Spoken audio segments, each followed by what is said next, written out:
Në sirtare vjetër prej druri, ndërmjet fotografive të verda dhe perfumeve që kishin humbur erën, fshihej një zarf i bardhë që asnjë sy njerëzor nuk e kishte parë për 40 vjet. Neçmije Pagarusha, bilbili i Kosovës, gruaja që kishte mbushur stadiumet dhe kishte bërë të qanin miliona zemra, e kishte mbajtur atë letër si një sekret të shenjë, më të rëndësishëm se vetë jeta. Dikush në stafi i saj, një pastruese që kishte punuar me heshtje vite të tëra, na rrëfeu se e kishte parë një herë Neçmijen të ulur në errësirë, duke mbajtur zarfin me duar dridhjese duke qarë pa zë. Ajo e puti atë zarf sikur të ishte fytyra e tij, tregon gruaja që kur nuk ishte guxuar të pyeste. Por çfarë fshihej brenda? Çfarë fjallësh të fundit kishte shkruar Reço Mulliqi, burri që vdiq papritur dhe la pas një grua të thyër? Përse Neçmije zgjodhi të mos e ndante kur këtë fshehësi me botën? A kishte brenda një profeci të kopshme, një rrëfim për tradhtin, apo diçka aq të rëndë sa mund të shkatëronte imazhin e familjes më të dashur të Ballkanit? Në vitin 1984, kur Neçmije Pagarusha u ngjit në skenë e Prishtinës për herë të parë pas vdekjes së Reshos, publiku nuk dinte se ajo kishte qarë gjithë natën mbi atë letër. Askush nuk e dinte se ajo kishte vendosur ta mbyllte zarfin dhe ta heqte nga drita e diellit përgjithmonë. Ajo u paraqit me një buzëqeshje të ngrirë, me fustanin e saj më të bukur dhe këndoi sikur asgjë nuk kishte ndodhur. Por gjatë provave, një teknik i zërit e kishte dëgjuar duke përshpëritur. Të lutem fale më, me kë po fliste? Përse kërkonte falje? A ishte letra një akuze fundit apo një lamtumir aq e dimshme sa i kishte mbytur në fajsi? Fati i Neçmije Pagarushës nuk filloi me këngë brohoritje. Ajo ishte vajza e një fshatari të thjeshtë që kishte ndëruar të bëhej mësuese, jo yli më i ndritshëm i Kosovës. Por zërisa e tradhtoi. Ajo kishte një tingull kaq të veçantë, kaq plot mall dhe dhimbje, sa njerëzit thonin se duhet të kishte një pllakë të fshehtë në shpirt që e bënte të këndonte kështu. Dhe kur ajo u takua me Reço Mulliqin, djalin e bukur dhe karizmatik që punonte në radio, dashuria e tyre u bë legjendë. Por a ishte vërtet dashuri, apo ishte një kurth që do ta shtynte Neçmijen në një rrugë pa kthim? Reço Mulliqi ishte burr që të gjithë e donin, i sjellshëm, plot humor, me një zë që bënte zemrat e grave të rrahnin më shpejt. Por ata që e njihnin nga afër flisnin për një tjetër Resho, një burr që kishte ambicie të mëdha, që donte sukses më shumë se çdo gjë tjetër në botë. Disa thonin se ai e pa Neçmijen jo si grua, por si bilet drejt famës. Ai e dinte se me zërin e saj mund të hapte çdo derë, rrëfeu një ish koleg nga Radio Prishtina që foli për herë të parë pas 50 vjetësh. Por në fillim, Neçmije nuk e dëgjoi asnjë paralajmërim. Ajo ishte e verbuar nga dashuria. Martesa e tyre ishte ngjarje kombëtare. Mijëra njerëz dalin në rrugë të Prishtinës për t'i parë. Neçmije dukej si një mbretëresh. Askush nuk e dinte se ajo tashmë kishte filluar të paguante çmimin. Muajt e parë pas martesës, Neçmije filloi të ndryshonte. Ajo që dikur ishte një vajzë e thjeshtë, tani ishte e detyruar të lozë rolin e yli kombëtar. Reço organizoi turnet e para, kontaktet me televizionet, koncertet e mëdha. Por çdo sukses vinte me një kusht të fshehur. Reço filloi të kontrollonte çdo lëvizje të saj. Ajo nuk mund të takohej me shoqet e vjetra pa lejen e tij. Nuk mund të vizitonte familjen pa që ai të dinte ku shkonte. Një fëmijë i tyre kujtoi. Dikur e pam në balkon duke qarë herët në mëngjes. Kur e pyetëm nëse ishte mirë, ajo buzëqeshi dhe tha: "Jam më e lumtur grua në botë." Por sytë e saj thonin tjetër gjë. Në vitin 1966, Neçmije bëri koncertin më të madh të karrierës së saj në Beograd. 30.000 njerëz ishin në këmbë duke brohoritur emrin e saj. Por në dhomën pas skenës ndodhi diçka që do ta ndiqte për gjithë jetën. Një grua e panjohur hyri dhe i dha një kartolinë. "Burri yt nuk është ai që mendon", që shkruar me shkrim dore. Neçmije u trondiet. Kur pyeti kush e kishte dërguar, askush nuk dinte. Ajo u përpok të harronte, por dyshimi filloi të rritej. Një javë më vonë, ajo gjeti në xhepin e xhaketës së Reshos një bilet kineme për 2 veta. Ajo nuk kishte qenë atje. Kur e pyeti, Resho qeshi dhe tha se kishte qenë me një shok. Por a ishte e vërtet?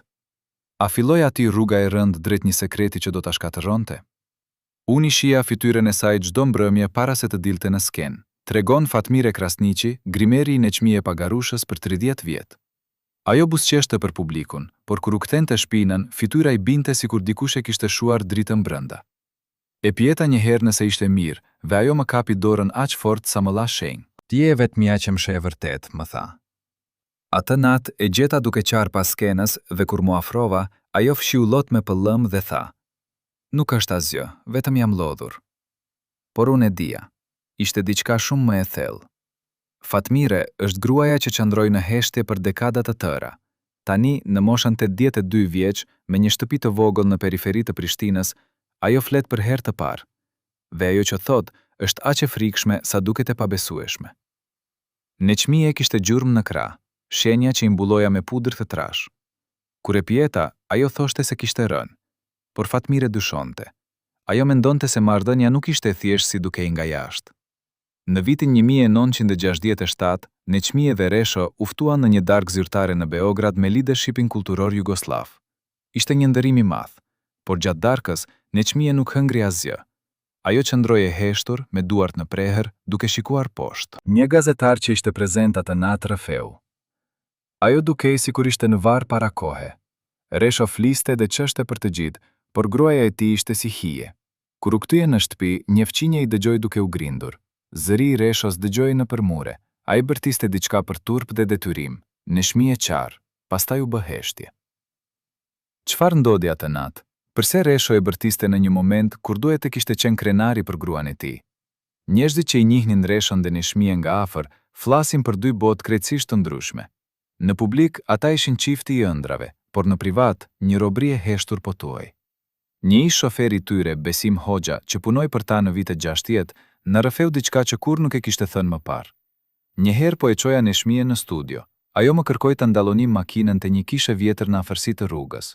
U ul në një stol dhe qëndroi aty për 15 minuta duke parë altarin. Kur u kthye, syti kishte të kuq. Më tham, edhe sikur të mos jam muslimane, unë u lut Zotit që ta marr këtë dhimbje prej meje. Besim nuk e kuptoi atëherë, por tani, pas 50 vjetësh, ai kupton. Ajo po kërkonte shpëtim ndaj një ferr që askush nuk e shihte. Në vitin 1981, diçka e çuditshme ndodhi. Resho Mulliqi filloi të shfaqej gjithnjë më rrallë në publik. Disa thanë se ishte i sëmurë, të tjerë thanë se kishte probleme me punën, por e vërteta ishte më e frikshme. Një mjek që e trajtoi atë kohë, i cili foli vetëm me kusht të anonimitetit, tha: ai kishte shenja të stresit të rëndë. Presioni i gjakut ishte jashtë kontrollit. Dhe kur e pyeta nëse kishte probleme familjare, ai u nervozua dhe më tha: ju nuk e kuptoni. Unë jam ai që bëra këtë grua. Unë e krijova Neçmien Pagarusha. Pa mua, ajo nuk do të ishte asgjë. Ishte një tregim i frikshëm. Ai nuk fliste për gruan si bashkëshorte, por si projekt. Neçmie, nga ana tjetër, filloi të këndonte me një intensitet që njerëzit e përshkruanin si të çmendur. Ajo këndonte sikur çdo koncert ishte i fundit. Zëri i saj ishte plot dhimbje, aq real sa publiku shpesh qarë, por askush nuk e dinte se ajo nuk polloz. Ajo po jetonte atë dhimbje çdo sekond. Një muzikant që punoi me të kujtoi. Ajo këndonte këngë dashurie, por unë nuk ndjeva dashuri në zërin e saj. Ajo ishte një përshkrim i humbjes, i tradhtisë, i diçkaje që nuk mund të rikthehej kurrë. A ishte ajo duke u përpjekur të fliste përmes muzikës? A ishte mënyra e saj për të bërtitur ndihmë? Një natë para një koncerti në Shkup, Neçmie zhduku për 2 orë. Askush nuk e dinte ku ishte shkuar. Resho u tërbua. Ai e kërkoi nëpër çdo cep. Kur ajo u kthye, flokët i kishte të rrëmujshëm, sytë të kuq. Ku ke qenë? E pyeti Resho përpara të gjithëve. Neçmie e shikoi në heshtje dhe pastaj tha me një zë të ftohtë: kam qenë duke kërkuar arsyeën pse jam ende këtu. Askush nuk kuptoi se çfarë donte të thoshte, por një antar e orkestrës e cila ishte prezente rrëfeu më vonë. Ajo nuk fliste për koncert, ajo fliste për jetën e saj. Ishte një thirrje ndihme që askush nuk e dëgjoi. Çfarë po ndodhte me Neçmien Pagarusha? Përse ajo po shkatërrohej nga brenda ndërkohë që bota e adhuronte? Në mëngjesin e ditës së 25 shkurt, 1982, 3 orë para se Resho Mulliqi të mbyllte syt përgjithmonë, një burr i panjohur erdhi në shtëpinë e tyre në Prishtinë. Askush nuk e dinte kush ishte. Fqinjet e pan duke trokitur në derë. Resho e hapi vetë. Burri hyri brenda dhe dera u mbyll. 20 minuta më vonë, ai doli shpejt, pa parë ka anash, dhe u fut në një makinë të zezë që e priste. Një fqinje rrëfeu. Unë po e shikoja nga dritarja, burri i panjohur duke i tensionuar, sikur kishte dhënë lajme të këqija. Pas pak, dëgjova zërin e Reshos duke bërtitur. Pastaj heshtje. Kush ishte ky burr? Çfarë mesazhi solli? Dhe përse pas asaj vizite Resho Mulliqi u shem si muri vjetër? Neçmie nuk ishte në shtëpi atë mëngjes. Ajo ishte në studio, duke incizuar një këngë të re. Por ajo e ndjente se diçka nuk ishte në rregull. Një teknik kujtoi. Ajo nuk mund të përqendroi. Gaboi fjalët 3 herë, pastaj ndërpreu dhe tha: Më falni, por mendja ime është diku tjetër. U ul në një karrige dhe mbajti kokën me duar. Unë nuk guxova ta pyesja, por e dija se ajo ishte e friksuar. Një orë më vonë erdhi telefonata që do të shkatëronte jetën e saj. Resho ishte në gjendje të rëndë, zemra e tij nuk po punonte mirë. Neçmia u vërsul në spital, por kur arriti ishte shumë vonë. Resho ishte duke u shuar, dhe sipas mjekëve ai po kërkonte diçka. Ai po përpiqej të fliste, tha një infermiere, po bërtiste një emër, por askush nuk e kuptoi, dhe pastaj në çastin e fundit dora e tij u afra te xhepi i këmishës. Ai po kërkonte diçka. Çfarë po kërkonte Resho? A ishte letra që më vonë do të gjendet në sirtar? Pas vdekjes së Reshos, Neshmia u mbyll në shtëpi për një javë të tërë. Askush nuk mund ta shihte, as familja, as shoqet më të afërta. Disa nga kolegët e saj shkuan për ta ngushëlluar, por dera mbeti e mbyllur. Një miku i ngushtë i familjes tregoi: "Ne dëgjuam zërin e saj duke qarë ditë e natë. Por nuk ishte qaj normal, ishte sikur dikush po vritej ngadalë, ishte tingull që të shqente shpirtin." Kur Neshmia doli për herë të parë, ajo kishte ndryshuar. Flokët ishin thinjur në skaje, fytyra ishte bërë e rrëzuar, por më e çuditshme ishte shikimi i saj. Ajo nuk shikonte askënd në sy, dukej sikur kishte parë një djalë, tha një grua që e takoi atë ditë. Kur hapën sirtarët e saj të fshehtë pas vdekjes, gjetën një copë letre të verdhur të shkruar me shkronja dridhjese. Ishte datuar në vitin 1983, një vit pas vdekjes së Reshos. Në të shkruaj: "Unë di çfarë bëre, unë di pse vdiqe, por nuk mund ta them kurrë, sepse nëse e them, do të bjerë edhe ajo që kam ndërtuar. Kështu që do ta mbaj këtë në heshtje deri në vdekje. Zoti të falë, Resho. Ve të falë mua sepse nuk të ndalova." Çfarë dinte Neshmia? Çfarë fshihte ajo letër që nuk mund ta tregonte kurrë? A ishte Resho trahtuar nga dikush? Apo ai vetë trahtoi dikë dhe ky ishte ndëshkimi i tij i fundit? Disa ditë para vdekjes, Resho kishte shkuar te një njeri që njihej si njeriu me lidhjeje.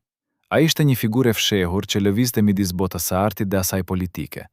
Njerëz që e njihnin atë, thonë se ai kishte mundësi të hapte dyer, por me çmim. Resho kishte nevojë për diçka, rrëfeu një person që ishte prezent në atë takim. Ai po i kërkonte ndihmë për një kontratë të re për Neshmien. Sipas personit që ishte prezent, biseda ishte kërcënuese. Buri thoshte se Resho kishte borxhe të vjetra. Resho u nervozua. Disa thonë se ky takim ishte fillimi i fundit. Çfarë kërkonte ai burr?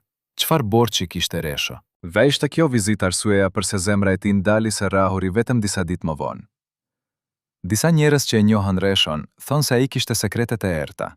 Ai kishte lidhje me njerëz të fuqishëm, kishte marrë para nga burime të dyshimta për të financuar koncertet e para të Neshmie. Dhe kur erdhi koha të paguante, ai nuk ishte më asgjë. Ai e shiti shpirtin për famë, tha një gazetar i vjetër që mbulloi atë epokë. Dhe kur ardhën për ta marrë atë që u takonte, ai nuk pati ku të fshihej. Neshmia kur nuk foli për atë vizitë.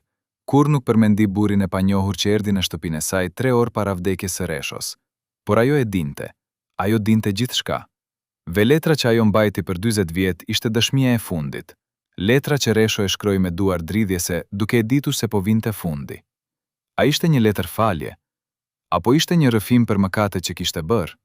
Apo edhe më keq, a ishte një paralajmërim se dikush do ta ndiqte edhe Neshmien? Në të ardhmen, do të zbulojmë çfarë ka brenda asaj letre. Do të flasim me njerëz që nuk kanë folur kurrë më parë. Do të hapim dosjet që janë mbyllur për dekada. Por një gjë është e sigurt. E vërteta është shumë më e errët se çdo gjë që keni dëgjuar. Dhe kur ta dini, do ta kuptoni pse Neshmia Pagarusha zgjodhi të jetojë me një sekret që e hëngri nga brenda për gjithë jetën. Sepse disa të vërteta janë aq të rënda sa mund të shkatërrojnë jo vetëm një njeri, por një legjendë të tërë. Në sirtarinë e vogël të komodës së vjetër, të mbyllur me çelës që Neshmia mbante gjithmonë në një zinxhir rreth qafës, gjenden 2 letra, jo 1, por 2. Sipas disa burimeve, policia që hyri në shtëpi pas vdekjes së saj në vitin 2015, gjeti diçka që askush nuk e kishte pritur.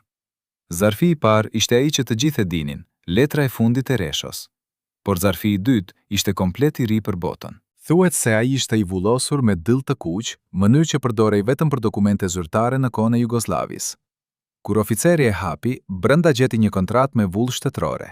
Ishte datuar në vitin 1973, nënshkruar nga Resho Mulliqi dhe një emër që bëri të gjithë të ngrinin. Emri i një njeriu që kishte pushtet mbi botën e artit dhe kulturës. Një figurë që kontrollonte se kush do të këndonte, kush do të hidhej në hares, kush do të merrte para dhe kush do të vuante. Thuhet se kontrata specifikonte detyrimin e Reshos. Ai supozoi të kishte marrë një shumë të barabartë me pagën vjetore të 100 punëtorëve të thjeshtë, në këmbim të një premtimi. Çfarë premtimi? Letra e dytë nuk e përmend drejt për drejt, por ka një klauzull të fshehur që thotë: palla e parë pranon të mbajë heshtjen për çdo gjë që pa dhe dëgjoi në lidhje me operacionet zyrtare të partisë dhe personave të lidhur. Disa dishojnë: a mund të ketë qenë Resho Mulliqi një informator i detyruar? A kishte ai shitur jo vetëm shpirtin e tij, por edhe dinjitetin e gruas së tij? Kush e detyroi ta nënshkruante atë letër me dyll të kuq? Njerëzit që punuan në Radio Prishtina në vitet 70 e dinë se kush ishte figura pas vullës. Një antar i vjetër i stafit që flet vetëm me kusht të anonimitetit rrëfeu. Ai ishte njeriu që vinte pa paralajmërim. Kërkonte të shihte dosjet e këndimtarëve, të dëgjonte incizimet para se të shkonin në antena. Nëse diçka nuk i pëlqente, ai mund të ndallonte gjithçka me një telefonat. Resho ishte një nga njerëzit që ai thirri në zyrë disa herë. Çfarë flisnin ata në ato takime? Burri që na dha këtë informacion tregoi se një herë pa Reshon duke dalë nga zyra i bardh në fytyr.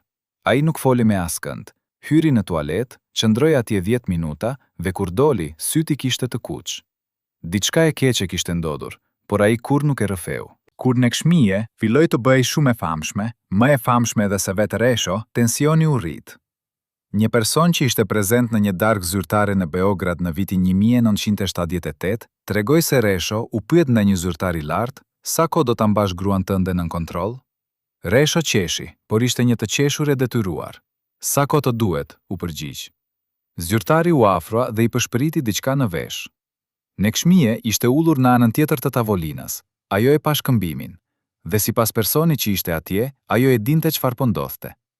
Ajo nuk foli asnjë fjalë gjatë gjithë darkës, dhe kur u ngritën për të ikur, ajo u soll sikur ishte statuj. Në vitin 1980, në Kshmije mori një propozim për të shkuar në turneja në Gjermani perëndimore. Ishte shansi i jetës. Koncerte të paguara me valutë të fortë, në salla të mëdha, para mijëra shqiptarëve që jetonin atje. Por propozimi u refuzua, jo nga Kshmije, por nga Resho, një organizator i turnes që sot jeton në Zvicër rrëfeu. Ne kishim rregulluar gjithçka, kontrata ishte gati, por Resho thirri dhe tha: gruaja ime nuk do të shkoj. Kur e pyeta përse, ai nuk dha arsye, vetëm tha: nuk është i sigurt momenti. Por ne e dinim se arsyeja e vërtet ishte tjetër. Ai kishte marrë urdhër nga lart. Në Kshmije nuk mund të dilte jashtë sepse ata kishin frikë se ajo nuk do të kthehej. Ai ishte në Kshmije e burgosur në vendin e saj. A ishte ajo e detyruar të qëndronte për shkak të kërcënimeve që Resho kishte marrë? Letra e dytë, ajo me dyllën e kuq, përfundon me një fjalë të tmerrshme. Nëse palla e parë thyen premtimin, pasoja do të jenë të papranueshme për të dhe familjen e tij. Çfarë do të thoshte kjo? Çfarë kishin frikë të bënin ata? Në Kshmije, e cila padyshime kishte lecuar atë letër pas vdekjes së Reshos, e mbajti atë të fshehtë për 40 vjet. Pse? A ishte ajo ende e friksuar nga pasojat? A ishte ajo duke mbrojtur memorien e Reshos, apo duke mbrojtur vetveten nga një e vërtet që mund ta shkatëronte? Njeriu që e trastoi Resho Mulliqin nuk ishte një armik, ishte miku më i afërt i tij. Burri që hante në tavolinën e tij, që qeshte me të, që e thirri vëlla. Emri i tij ishte Shaban Dervishi, një figurë që sot është pothuajse e harruar, por që në vitet 70 dhe 80 kishte fuci të frikshme. Shaban ishte menaxher artistik dhe produkues, por më shumë se kaq, ai ishte njeriu që lidhte artistët me sistemin. Ai dinte kush duhej të paguhej, kush duhej të heshte dhe kush duhej të friksohej. Dhe ai kishte një sekret për Reshon që askush tjetër nuk e dinte. Sipas të afërmve të familjes Mulliqi, Shaban ishte prezent në shtëpinë e tyre shpesh. Ai vinte çdo javë, rrëfeu një fqinje, dhe gjithmonë sillte diçka, lule, ëmbëlsira, shishe verë. Por ajo që ishte e çuditshme ishte se ai qëndronte vetëm me Reshon. Në Kshmije nuk lejohej të ishte në dhomë kur ata bisedonin. Ajo duhej të priste në kuzhinë. Në vitin 1981, diçka u thye midis tyre. Një grua që punonte si sekretare në Radio Prishtina dëgjoi një zënje të fortë telefoni midis Reshos dhe Shabanit. Ata bërtitnin njëri tjetrit, tha ajo. Resho i tha diçka si: unë nuk do ta bëj këtë më. Dhe Shaban ju përgjigj: ti nuk e zgjidhje. Nëse nuk e bën, do të humbasësh gjithçka. Pastaj linja u pre. Çfarë kërkonte Shaban? Çfarë duhej të bënte Resho që ishte aq e frikshme? Një burim tjetër, një muzikant që punoi me Rehon në atë periudhë, tha se Reho kishte filluar të shfaqte shenja stresit të mëdha. Ai nuk flinte, pija kafeta të forta gjatë gjithë ditës, dhe një herë pash duke mbajtur kokën me duar dhe duke thënë: "Unë kam bërë gjëra që s'duhet t'i bëja kurrë, Zoti nuk do të më falë." Një javë para vdekjes së Rehos, Shaban Dervishi erdhi në shtëpinë e tyre për herë të fundit, por kësaj here ai nuk solli asgjë. Ai hyri me fytyrë të errët, qëndroi brenda për gjysmore, kur doli, Resho doli pas tij deri te porta. Një fqin që po punonte në kopshtin e saj i dëgjoi duke folur. Shabani tha: "Kjo është hera e fundit që të paralajmëroj. Nëse flet, ti dhe ajo do të paguani." Resho qëndroi në heshtje. Ku Shabani iku, Resho u ul në shkallët e shtëpisë dhe qau. "Unë kur nuk e kisha parë një burr të rritur të qante kështu", rrëfeu gruaja. Pas vdekjes së Reshos, Shaban Dervishi zhduku nga qarkullimi publik për disa muaj. Nuk shkoi në funeral, nuk dërgoi lule, nuk thiri Neshmien për ta ngushëlluar. Kur u pyet në gazetarët, ai tha: "Unë jam i mërzitur, por jeta vazhdon." Ishte një përgjigje e ftohtë e pazakon për një mik të afërt, por ajo që askush nuk e dinte ishte se Shaban kishte marrë diçka nga shtëpia e Reshos para se policia të vinte. Një burim anonim pretendon: Shaban erdhi vetëm pak orë pas vdekjes, tha se kishte ardhur për të ndihmuar familjen, por unë e pash duke hapur sirtarët në zyrën e Reshos. Ai mori disa letra dhe i futi në çantën e tij. Kur e pyeta çfarë po bënte, ai më tha: "Kjo nuk të përket ty." Çfarë letër mori Shaban? A ishin ato dëshmi për rrjetin e tij të fshehtë? Apo ishin ato provë që Resho kishte mblevur për të mbrojtur? Sot, Shaban Dervishi nuk jeton më. Ai vdiq në vitin 2010 në Beograd, në një shtëpi luksoze që askush nuk dinte si e kishte blerë. Në testamentin e tij, ai la pasuri të shumta për fëmijët e tij, por asnjë fjalë për Reshon ose Neshmien. Dhe askush nuk e pyeti kurrë se ku i kishte gjetur ato para. Por ka njerëz që dinë. Një ish gazetar që mbulloi skenën kulturore jugoslave për 30 vjet tha: "Shaban ishte njeriu që mblifte taksat nga artistët. Çdo koncert, çdo shfaqje, çdo album kishte një pjesë që shkonte te ai, dhe nëse dikush refuzonte të paguante, ata zhduknin nga skenat." A ishte Resho një nga viktimat e këtij sistemi? A e tradhtoi Shaban në fund kur Resho provoi të dilte nga rrjeti? Neshmie kur nuk foli publikisht për Shabanin, por në ditarin e saj që u gjet pas vdekjes, ka një shënim të shkurtër nga viti 1983. "Unë e di kush e vrau Reshën. Nuk ishte zemra e tij, ishte bara që ai mbante. Dhe njeriu që ia vuri atë barë, ende ecën i lirë. A ishte ajo duke folur për Shabanin? Apo ishte dikush edhe më i madh, dikush që Shaban veti përgjigjet? A ishte ky sistemi që i mbante të gjithë në zinxhir, duke përdorur dashurinë, frikën dhe tradhtin për të kontrolluar çdo aspekt të jetës së tyre? Në arkivat e Ministrisë së Kulturës së Jugosllavisë, të hapura në vitin 2018, u gjet një dokument që ndryshon gjithçka që mendonim se dinim për Neshmie Pagarusha dhe Resho Mulliqin.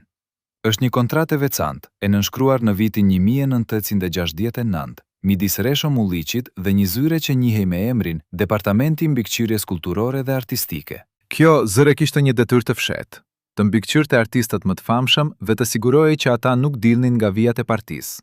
Sipas dokumentit, një paragraf që të ngris gjakun.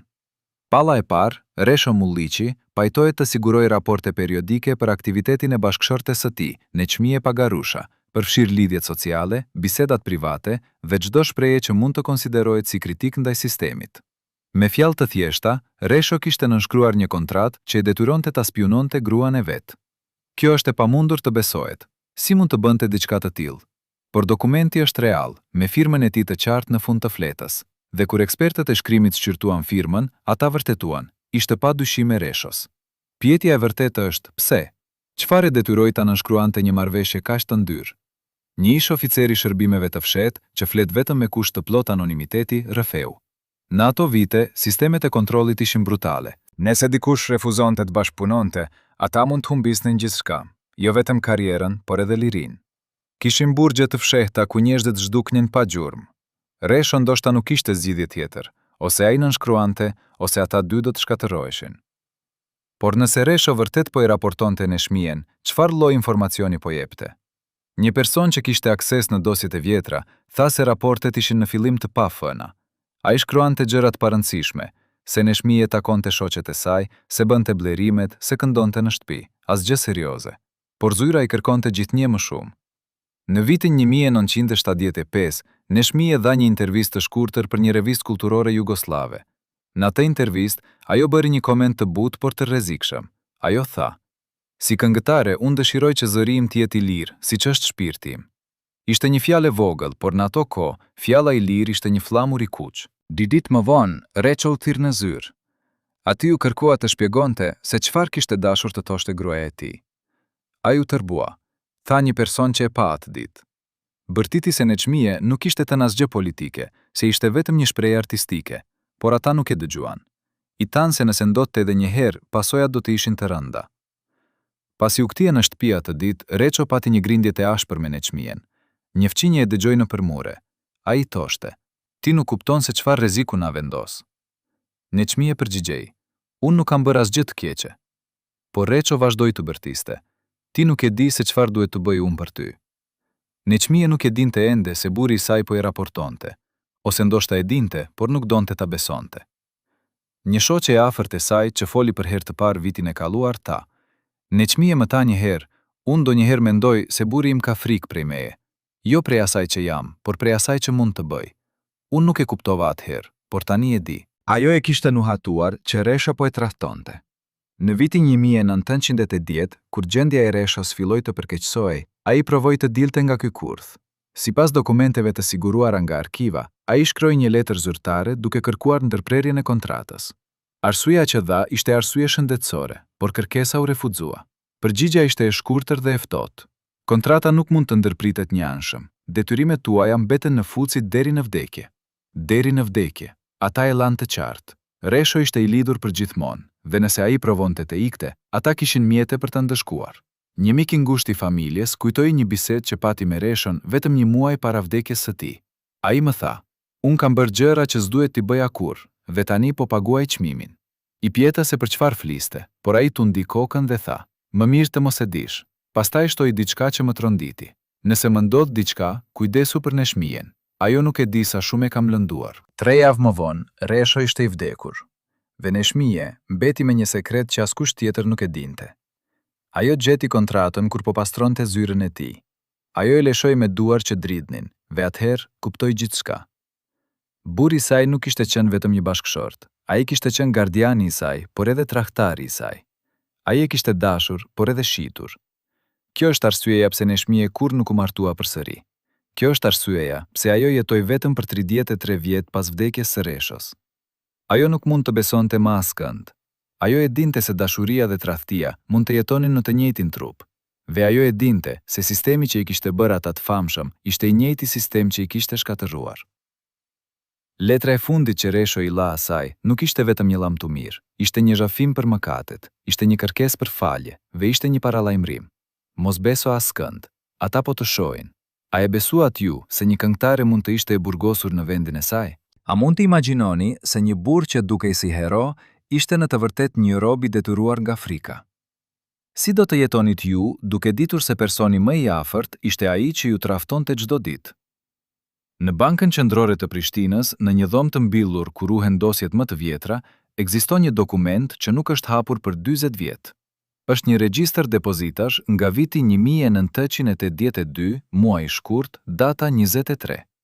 2 ditë para se Resho Mulliqi të mbyllte sytë përgjithmonë. Në atë regjistër shënohet një tërheqje e jashtëzakonshme, 160.000 dinare jugoslav, një shumë që në atë kohë barazohej me pagën vjetore të 17 punëtorëve të thjeshtë. Personi që e tërhoqi këtë shumë nuk ishte Resho, ishte Neçmije Pagarusha, e cila erdhi vetë në bankë me një letër plotfuqi të nënshkruar nga burri i saj. Punonjësi i bankës që e shërbeu atë ditë, sot në moshën 85 vjeç, jeton ende në Prishtinë. Ai tregoi: "Ajo erdhe veshur me të zeza, sikur kishte ardhur nga një funeral, por Reço ende ishte gjallë. Unë e pyeta nëse ishte gjithçka në rregull, sepse shuma ishte e madhe. Ajo më tha vetëm: burri im ka nevojë për këto para menjëherë." Pas 5 minutash, ajo doli me një çantë lëkure të mbushur plot me para kesh. Ku shkuan ato para? Asnjë gjurmë nuk u gjet kurrë, as në shtëpinë e tyre, as në llogaritë bankare, as në testamentin e Reços.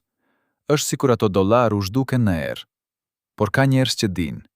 Një ish polic që punoi në hetimin e vdekjes së Reços tha: "Ne dyshojmë se ato para shkuan te dikush që kërcënonte, dikush që kishte fuqi të madhe. dikush që dinte se si të bënte njerëzit të heshtnin përgjithmonë. Vetëm pak orë pas tërheqjes së parave, një taksist që sot jeton në pension, por kujton atë ditë sikur ishte dje, pa një skenë të çuditshme. Unë prita jashtë një restoranti në qendër të qytetit, rrefeu ai. Neksmia doli me një burrë të gjatë, të veshur me kostum të zi dhe pallto të gjatë.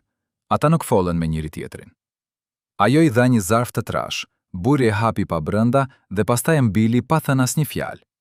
Pastaj ata u ndan. Neksmia hyri në taksi dhe më tha, "Më çon në spital." Kur e pyeta nëse kishte ndodhur diçka, ajo nuk u përgjigj, vetëm shikoi nga dritarja dhe loti zhëshqitën ngadalë. Kush ishte ky burr? Çfarë kishte brenda asaj zarfi? A ishin ato paratë tërhequra nga banka? Dhe pse Neksmia po shkonte në spital menjëherë pas kësaj takimi? Ditën tjetër, Resho Mulliqi u shtrua në spital me një krizë të rëndë kardiake. Mjekët thanë se zemra e tij ishte dobësuar nga vite stresi dhe konsumimi të madh të duhanit dhe alkoolit. Por një infermiere që sot pas vitesh vendosi të flasë për herë të parë pa diçka që askush tjetër nuk e dinte. Ai nuk flinte, tha ajo. Ai mbante një dorë në gjoks dhe pëshpëriste diçka. Unë u afrova dhe dëgjova fjalët. Unë nuk kam më kohë. Ata do të vinë. Kur e pyeta se kush do të vinte, ai ktheu kokën dhe më shikoi me sy plot frikë. Ata që marrin borxhet, më tha. Pastaj e humbi vetdijen. Paratë që Neksmia kishte dhënë të zgjidhnin problemin, apo ishin vetëm një pjesë e vogël e një borxhi shumë më të madh. Pas vdekjes së Reshos, kur familja provoi të hapte arkën e tij bankare, ata gjetën vetëm letra të vjetra dhe disa fotografi. Asnjë para, asnjë pasuri, asgjë që mund të tregonte se ku kishin shkuar të ardhurat e tyre të mëdha nga koncertat, incizimet, turnet. Një antar i afert i familjes tha, "Ne nuk kuptonim, si mund të kishte punuar aq shumë dhe të mos kishte lënë asgjë." Por një kontabiliste që kishte punuar me ta në vitet 70 dhe 80 zbuloi një të vërtet të frikshme. Resho dyshohet se kishte nënshkruar kontrata që detyronin të paguante përqindje të larta nga çdo shfaqje. Më shumë se gjysma e fitimeve nuk shkonin te ai. Shkonin te një kompani fantazm që asnjëri nuk e dinte se kush e kontrollonte. Kur e pyeta për këtë, ai më tha, "Mos pyet, është më mirë të mos dish." Më vonë, kur kontrolluam emrat prapa kompanisë, ata ishin njerëz që lidheshin me strukturat e fuqishme të partisë dhe me rrjete kriminale. A ishte Resho një viktimë e një sistemi që e kishte shfrytëzuar deri në fund? A ishin ato paratë e fundit që Neksmia tërhoqi tentativa e fundit për ta shpëtuar, apo ishin çmimi i heshtjes? Në dhomën ku Neksmia ruante sekretet e saj më të thella, pas vdekjes u gjet një copë letre e shkruar me dorë të dridhjeshme. Në të shkruhej, "Ata morën gjithçka, por unë nuk mund të tregoj se kush janë, sepse nëse flas, ata do të marrin edhe atë që më ka mbetur, kujtimin e tij." Kush ishin ata? A ishin njerëzit që kontrollonin paratë? A ishin ata që e detyruan Reshon të nënshkruante kontratat e kopshme? A ishte Neksmia duke mbrojtur jo vetëm veten, por edhe imazhin e vetëm gjëja që kishte mbetur prej tyre, legjendën e dashurisë së tyre? Përse ajo zgjodhi të vuante në heshtje, duke ditur se e vërteta mund ta kishte shpëtuar nga fajësia? Për herë të parë në 25 vjet, gruaja që u quajt mëkatarja e madhe e jetës së Neksmie Pagarushës vendosi të flasë. Emri i saj është Drita Hoxha, një grua që sot jeton në një fshat të vogël në afërsi të Gjakovës, larg syve të botës. Për dekada të tëra ajo u quajte panjohuarja, dashnesha e fshehtë, gruaja që e rënoi familjen. Por e vërteta sipas saj është shumë më komplekse dhe më e dhimbshme se çdo përrallë që u krijua rreth emrit të saj. Drita pranoi të takohej me ne në kushtet më të rrepta të fshehtësisë. Ajo tha, "Unë kur nuk doja të dëmtoja askënd. Unë isha një vajzë e re, 20 vjeçe, që punonte si sekretare në një zyrë kulturore. Dhe ai erdhi atje, Resho Mulliqi, njeriu që e gjithë Kosova ja dhuronte. Ai ishte i dashur, plot humor, i sjellshëm, dhe unë rash në dashuri. Por ai asnjëherë nuk më tha të vërtetën e plot." Sipas Dritës, lidhja e tyre filloi në vitin 1977 dhe vazhdoi për 5 vjet. Ajo pretendon se Resho i tha se martesa e tij me Neksmien ishte vetëm për publik, se ata nuk jetonin si bashkëshortë të vërtet, se gjithçka ishte për imazh.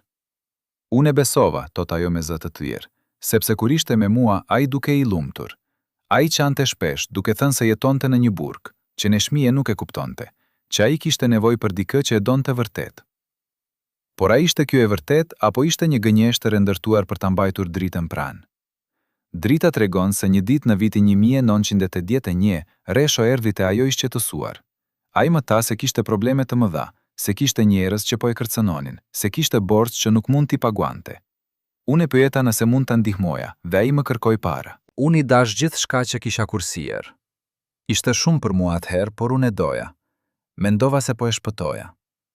Ajo i dha 50.000 dinare, një shumë që për një sekretare me pagjë modeste ishte çmim i madh. Resho premtoi se do t'i ia kthente, por kur nuk e bëri. Pas 2 muajsh, ai nuk më thiri më, nuk më shkroi, nuk u shfaq. Unë shkova në shtëpinë e tij dhe takova Neshmien. Ajo më shikoi me një shprehje që kur nuk do ta harroj. Nuk ishte zemrim, ishte dhimbje. Ishte sikur ajo dinte gjithçka, por nuk ishte fuqi të luftonte më. Ajo natë drita u takua me Neshmien në një park të vogël, vetëm ato duja. Unë prisja që ajo të më bërtiste, të më godiste, të më quante kurvor, tot drita. Por ajo vetëm u ull dhe më tha: "Ti nuk je e para, dhe nuk do t'jesh e fundit. Burri im nuk është ai që duket. Ai është i sëmurë, jo nga trupi, por nga brenda, dhe ne të duja jemi viktima të tij." Neshmien nuk e akuzoi dritën, ajo e fajsoi Reshën. Dhe pastaj, ajo i tha diçka që drita kur nuk e kishte pritur. "Nëse do ta shpëtosh veten, ik larg, sepse ai nuk di si të dashurohet pa të shkatërruar." Drita u largua nga Prishtina pas asaj bisede. Ajo nuk foli më kurrë me Reshon, dhe kur dëgjoi se ai kishte vdekur, ajo nuk shkoi në funeral, sepse unë kisha turp, tot ajo. Unë e kisha dëmtuar një grua të pafajshme. Por historia nuk përfundon këtu. Pas vdekjes së Reshos, drita mori një letër të panjohur. Brenda kishte një copës letre të shkruar me shkrim dore që nuk ishte as i Reshos, as i Neshmie. Shkruhej: "Ti nuk ishe vetmja. Ai kishte 6 gra të tjera, dhe të gjitha i përdori për para dhe për të mbulluar boshqetë e tij. Neshmie e dinte gjithçka, por zgjete të heshte për të ruajtur imazhin. Tani që ai vdiq, ti je e lirë, por Neshmie nuk do të jetë kurrë." Kush e dërgoi këtë letër? A ishte dikush që donte ta shkatëronte memorien e Reshos? Apo ishte dikush që donte t'i tregonte dritës se ajo nuk ishte fajtori vetëm? Drita thot: "Unë e dogja atë letër, por fjalat mbetën të gdhëndura në mendje, dhe kuptova se Neshmie nuk ishte armike ime. Ajo ishte gruaja më e fortë që kisha njohur ndonjëherë." Sot, drita jeton vetëm, e pamartuar, pa fëmijë. Ajo thot se kur nuk mund të besoj më burra pas asaj përvoje, dhe ajo vazhdon të pendohet për atë që bëri. Unë doja të kërkoj falje nga Neshmie para se ajo të vdiste, tot ajo, por nuk pata guximin. Sepse si mund të kërkosh falje nga dikush që të ka fallur tashmë, por që do të mbajë dhimbjen tënde për gjithë jetën? Kjo është e vërteta e fshehur pas legjendës. Neshmie nuk ishte thjesht një viktimë e burrit të saj. Ajo ishte një grua që zgjodhi të mbante dinjitet edhe kur bota rreth saj po shkatërrohej. A do të kishit forcën ta bënit të njëjtën gjë? A do të fallnit atë që ju tradhtoi ose do të hakmerreni? Në një dhomë të vogël në periferi të Beogradit, 6 burra mblidheshin çdo të hënë në darkë gjatë viteve nga 1976 deri në 1982. Ata nuk ishin miq, ata nuk ishin familje. Ata ishin rrjeti i fshehtë që kontrollonte karrierat e këngëtarëve më të mëdhenj të Jugosllavisë. Njëri prej tyre ishte Shaban Dervishi, njeriu që e tradhtoi Resho Mulliqin.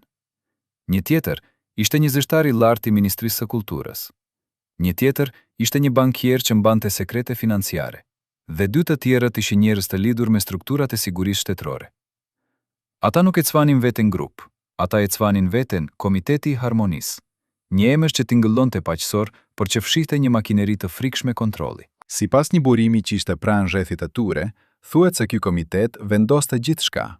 Kush do të merrte kontrata të mëdha, kush do të dërgojë në turne ndërkombëtare, kush do të heshtej dhe kush do të gjente veten në lista të zeza. Resha dhe Neshmie nuk zgjodhen suksesin, tregon burimi, ata u zgjodhen, dhe zgjedhja kishte një çmim. Në vitin 1979, Neshmie mori një ftesë për të kënduar në festivalin më të madh ndërkombëtar të muzikës ballkanike në Athinë. Ishte shansi i jetës, por ftesa u anullua në minutën e fundit. Arsyeja zyrtare ishte probleme organizative. Arsyeja e vërtet ishte shumë më e errët. Sipas burimeve që na folën, Komiteti i Harmonisë vendosi se Neshmie nuk duhej të shkonte. Sipas disa burimeve, ata kishin frikë se ajo mund të fliste shumë, tha një ish antar i stafit të festivalit. Ajo kishte filluar të bëhej shumë e pavarur në skenë, shumë e sinqertë në intervistat e saj. Ajo nuk leconte më skriptet që i jepnin. Kjo ishte e rrezikshme. Neshmie kur nuk mësoi arsyeën e vërtetë. Resho ja tha se organizatorët kishin ndryshuar mendje, por ai e dinte të vërtetën. Ai kishte qenë në një nga ato darkë të së hënës kur vendimi u mor, dhe ai nuk guxoi të protestonte. Një tjetër rast akoma më i frikshëm ndodhi në vitin 1980. Nekshmije filloi të këndonte një këngë të re, një balladë që ajo vete kishte shkruar fjalët. Kënga fliste për një grua që jeton në heshtje, duke mbajtur dhimbje të fshehur, duke buzëqeshur për botën por duke qarë brenda. Ishte një këngë autobiografike, edhe pse askush nuk e kuptoi atëherë. Kur ajo e paraqiti për aprovin në Radio Prishtina, kënga u refuzua menjëherë. Përmbajtja është tepër personale dhe jo në linjë me standardet tona, ishte arsyeja zyrtare. Por e vërteta ishte se Komiteti i Harmonisë kishte lecuar tekstin dhe e kuptoi se ajo po fliste për veten. Nëse ajo do të fillonte të tregonte historinë e saj përmes muzikës, gjithçka do të dilte në sipërfaqe, tha një burim që kishte akses në vendimarrje. Ata nuk mund ta lejonin këtë. Neçmije u detyrua të tërheqte këngën. Ajo kur nuk e këndoi publikisht, por një incizim privat ekziston ende, i ruajtur nga një teknician i Radio Prishtinës. Në atë incizim, Neçmije këndon me një zë kaq plot dhimbje sa është e pamundur ta dëgjosh pa lot. Në vitin 1981, Resho provoi të dilte nga kjo rrjet. Ai shkroi një letër drejtuar njërit prej antarëve të komitetit, duke kërkuar të ndërpritej marrëdhënia. Ai shkroi: "Unë nuk mund të vazhdoj më. Shëndeti im po prishet. Martesa ime po shkatërohet. Ju lutem, më lironi." Përgjigja erdhi në formën e një takimi privat. Resho u thirr në një shtëpi në afërsi të Beogradit, ku 3 antarë të komitetit e prisnin. Sipas një personi që ishte afër Reshos, ai u kthye nga ai takimi ndryshuar. Ai nuk foli për 3 ditë, tha burimi. Vetëm pinte dhe hante duhan njëra pas tjetrës. Kur gruaja e tij e pyeti se çfarë kishte ndodhur, ai vetëm tundi kokën dhe tha: "Nuk ka shpëtim." Çfarë i than ata Reshos atë ditë? Çfarë kërcënimi i bën? A ishte kjo takimi që e shtyu atë drejt fundit? Pasi Resho vdiq, Komiteti i Harmonisë vazhdoi të ekzistojë. Ata nuk u shpërndan, ata nuk u ndëshkuan. Ata vazhduan të kontrollonin skenën kulturore deri në shpërbërjen e Jugosllavisë. Por diçka ndryshoi pas vdekjes së Reshos. Neçmije filloi të këndonte me një ton të ri. Ishte një ton që nuk kishte frikë më. Ajo nuk i dëgjonte më urdhrat. Ajo këndonte çfarë donte, ku donte dhe kur donte. Një producent që punoi me të në vitet e 10 tha: "Ajo ishte sikur dikush që kishte humbur gjithçka dhe nuk kishte më asgjë për të humbur. Ajo nuk kërkonte leje, ajo vetëm vinte dhe këndonte, dhe askush nuk guxonte ta ndallonte sepse publiku e adhuronte." Neçmije kishte bërë diçka që Resho kur nuk ishte mundur. Ajo kishte fituar lirinë përmes humbjes. Por edhe kjo liri kishte një çmim të fshehur. Ajo nuk mund të fliste kur publikisht për atë që kishte përjetuar. Ajo nuk mund të tregonte emrat e atyre që i kishin shkatëruar, sepse edhe pas vdekjes së Reshos, komiteti ende kishte fuci. Ata ende mund të dëmtonin. Dhe Neçmije e dinte se nëse fliste, ajo do të humbas jo vetëm karrierën, por edhe memorien e burrit të saj. Kështu që ajo zgjodhi heshtjen. Ajo zgjodhi të jetonte me sekretin dhe ajo zgjodhi të këndonte këngë që tregonin dhimbjen pa folur kur emra. Kjo është arsyeja pse letra e fundit e Reshos mbeti e fshehtë për 40 vjet, sepse brenda saj nuk ishte vetëm një llam mirë, ishte një listë emrash, ishte një dëshmi, ishte një armë që mund të shkatëronte njerëz të fuqishëm. Por Neçmije nuk e përdori kur atë armë. Ajo e mbajti të mbyllur sepse ajo nuk donte hakmarrje, ajo donte vetëm paqe. A do ta bëni të njëjtën gjë? A do të heshtit për të mbrojtur atë që keni dashuruar, edhe pse ai ju tradhtoi? Apo do të flisnit dhe do të lironi të vërtetën, pavarësisht se çfarë do të shkaktonte? Në kartën mjekësore të Neçmije Pagarushës, që ruhet ende në arkivat e Spitalit Klinik të Prishtinës, ekziston një shënim i koduar që asnjë mjek nuk guxoi ta shpjegonte publikisht për 33 vjet. Data 26 shkurt 1982, një ditë pas varrimit të Resho Mulliqit. Diagnoza zyrtare: kolaps nervor nga shoku emocional. Por në shënimet e brendshme të shkruara me shkrimdore nga mjeku kujdestar, lecohet diçka krejtësisht tjetër. Pacienti ka humbje të rënd peshe, 12 kg në 3 javë, senja të urisë së zgjatur, presion gjaku në 10/60 në prag të kolapsit vaskular. Kur u pyet për ushqim, tha: "Nuk mund të gëlltis sepse çdo copë më kujton darkën e fundit me të." Mjeku urdhëroi ushqim intravenos për 5 ditë. Neçmije Pagarusha nuk po vdiste nga shoku. Ajo po vdiste nga urje vetvendosur, nga refuzimi i trupit të saj për të pranuar se jeta vazhdonte. Por askush nga publiku nuk e dinte. Në gazetat e kohës shkruhej: "Artistes kombëtare i ka rënë të fikët nga dhimbja, po shëndeti i saj është i qëndrueshëm." E vërteta ishte e tmerrshme. Ajo ishte në reanimacion, e lidhur me tuba, duke përshpritur emrin e burrit të saj në gjysmëgjumë, duke qarë pa zë. Një infermiere që sot ka 80 vjet rrëfeu. Ajo nuk donte të jetonte.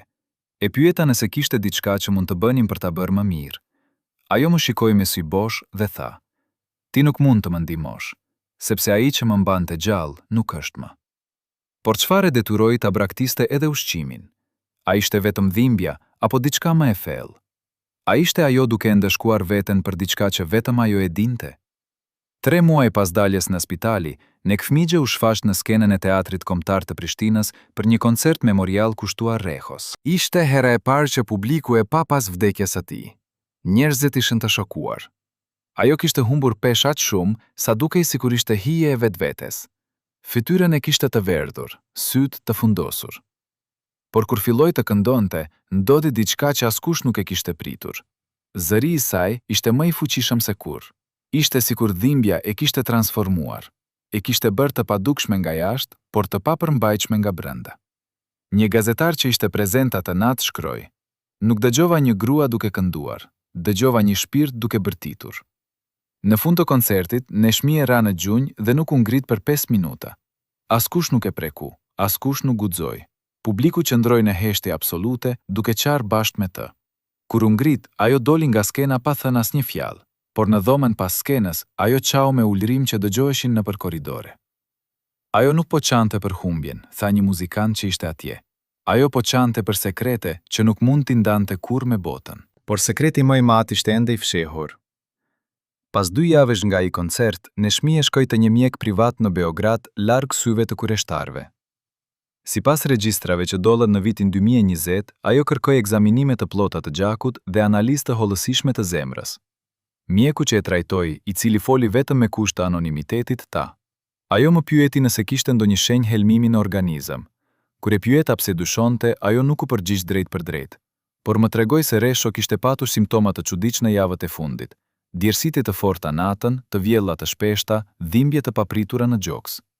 Ajo donte të dinte nëse ishte natyrale apo diçka tjetër. Rezultatet e analizave të Neshmije nuk treguan asgjë, por ajo nuk u qetësua. Ajo kërkoi që trupi i Reshos të ekzaminohej përsëri.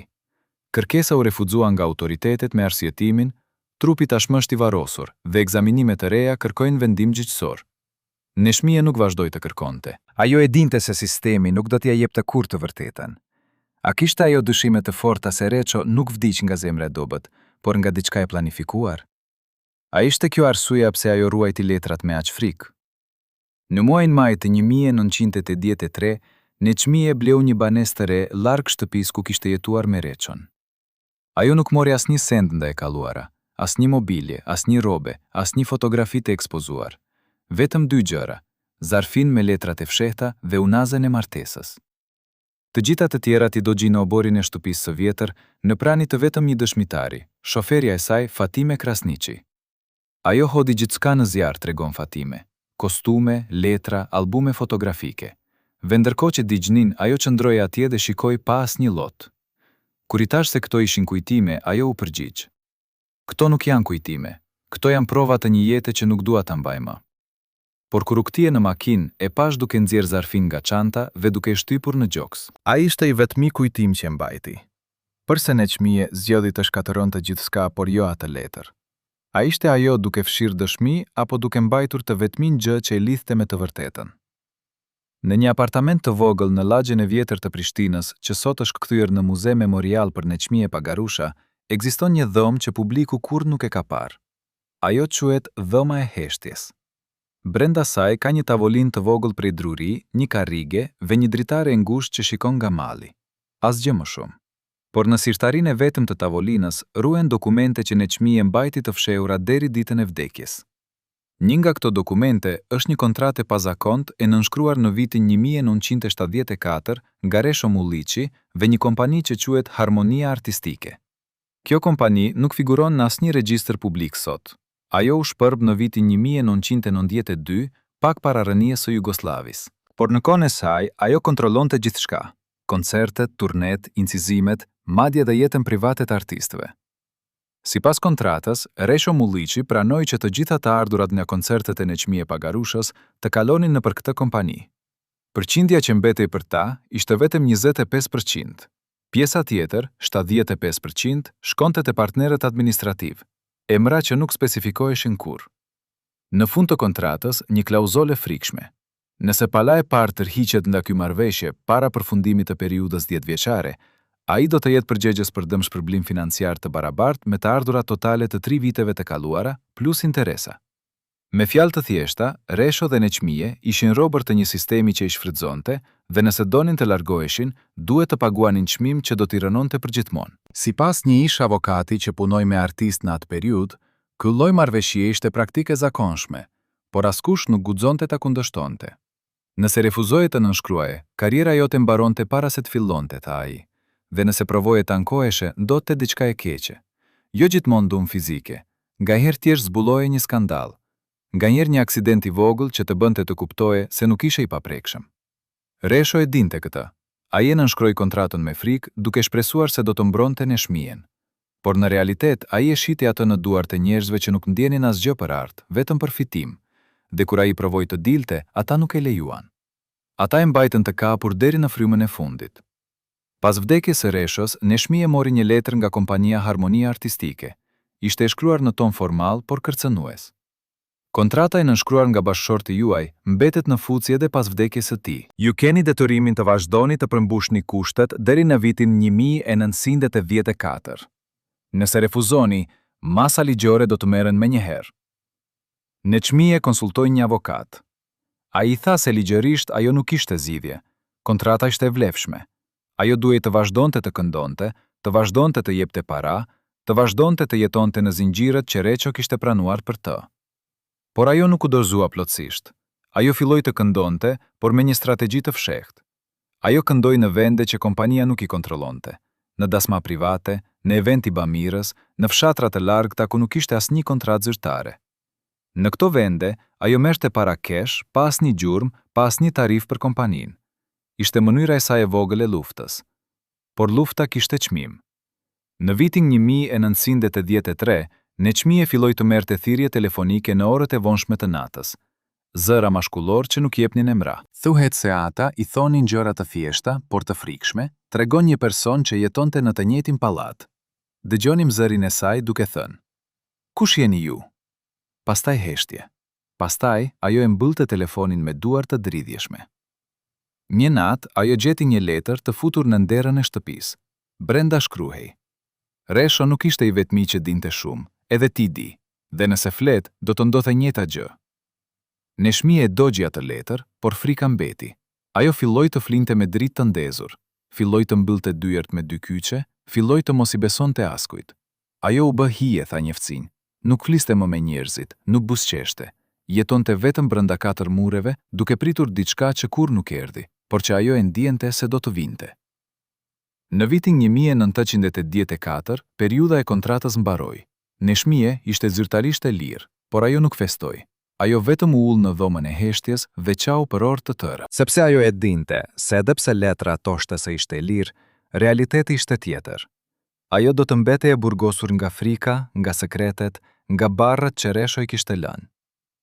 A mund të imagjinoni se si është të jetosh me frikë çdo ditë, duke mos ditur kush po ju shikon, kush po ju dëgjon? A do të vazhdoni të këndoni apo do të heshnit përgjithmonë?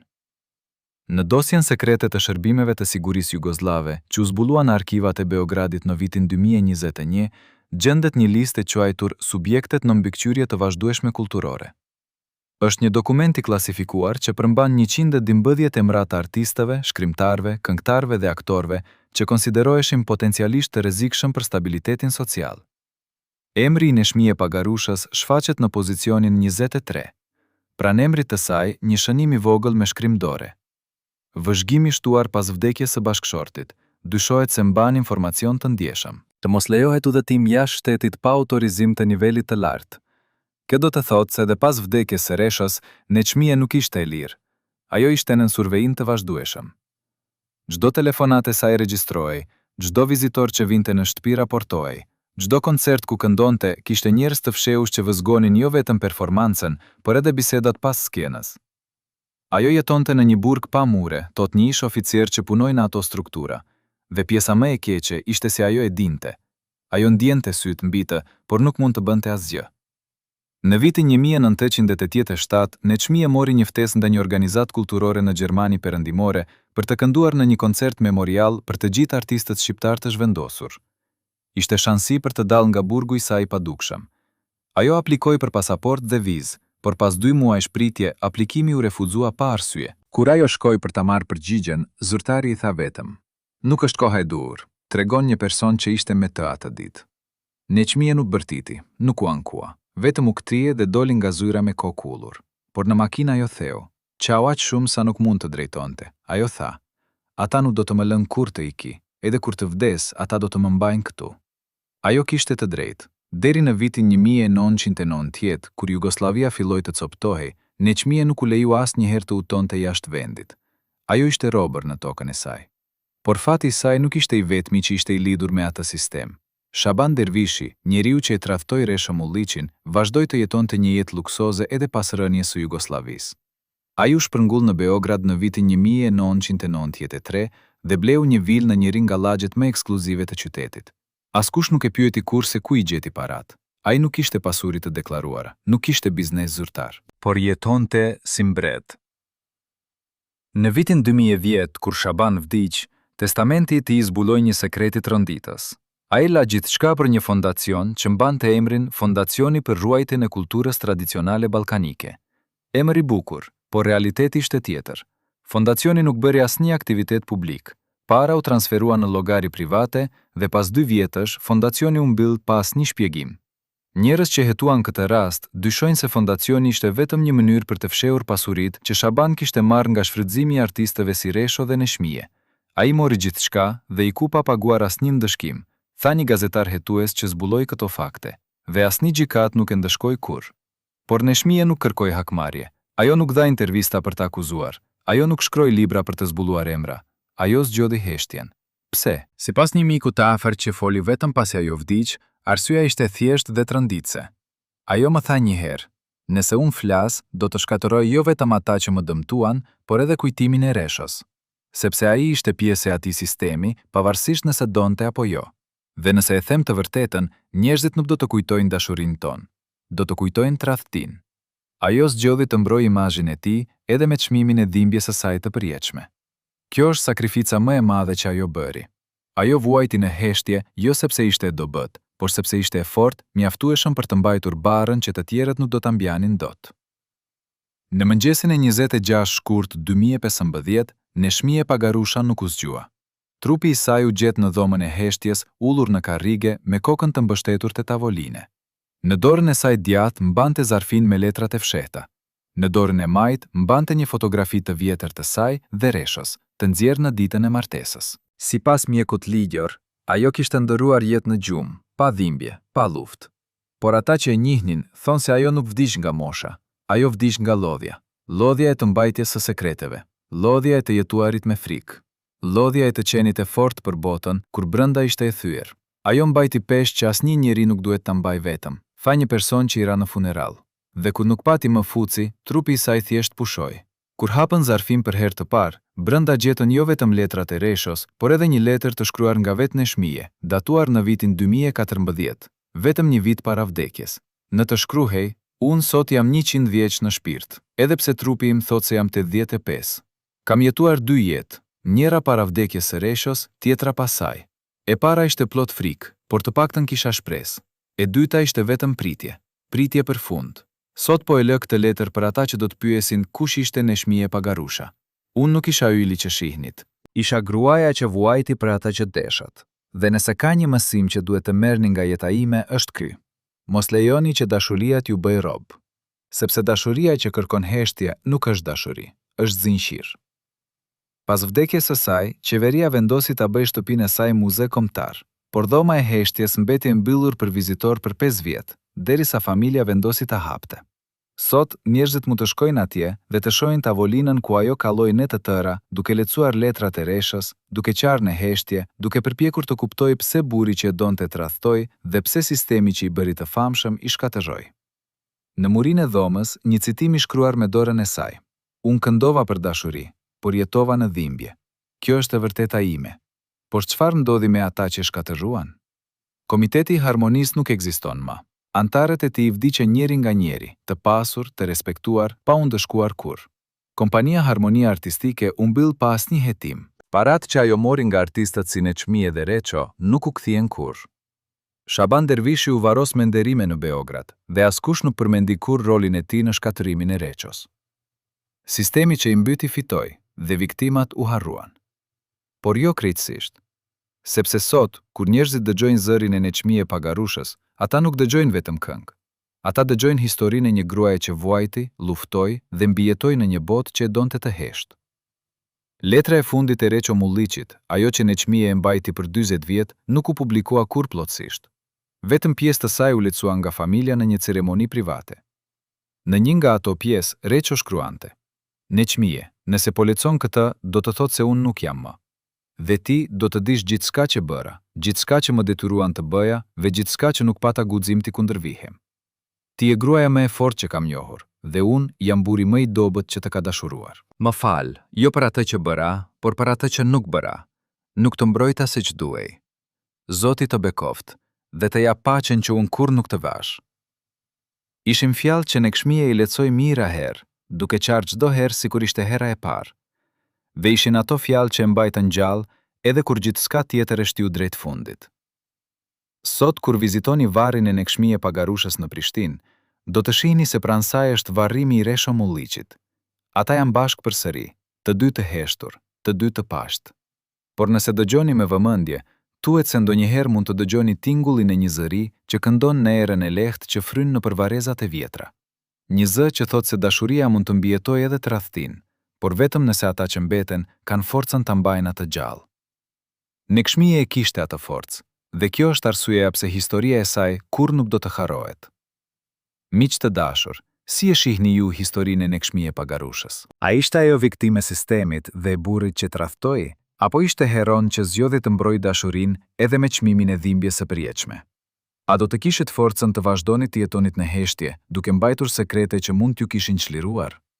Shkruajeni mendimin tuaj në komente, sepse ne duam të dimë se si e kujtoni Neçmijen në qytetet tuaja, në familjet tuaja, në zemrat tuaja. Nëse kjo histori ju prek, lini një pëlqim dhe pajtohuni në kanal, sepse këto janë histori që meritojnë të mbeten gjallë. Faleminderit që na dëgjuat, dhe kujtoni, e vërteta nuk vdes kurrë, edhe kur ata që e mbanin heshtin për gjithmonë.